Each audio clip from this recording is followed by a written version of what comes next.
سلام دوستانو، راځئ یوځای یو اسانه او خوندور خواړه چمتو کړو.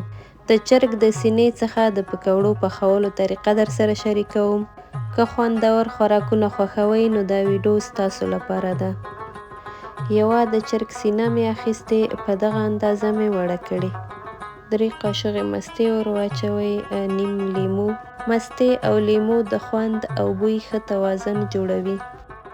1 قاشقه تور مرچ ور واچوئ، 1 قاشقه سره مرچ، 2 قاشقې دڼیا پوډر،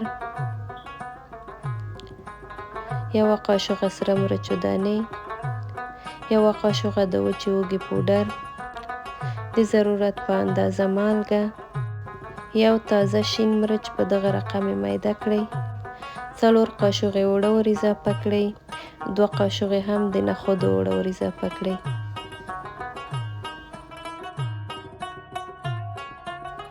لږ اوبه ور واچوئ ترڅو مواد لامده سي.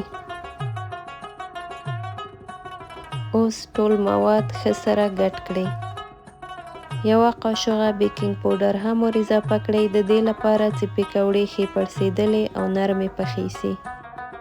لومړی غوړي ښه ګرم کړئ، بیا پکوړې ور واچوئ، په متوسطه حرارت یې پرېږدئ چې پخې سي.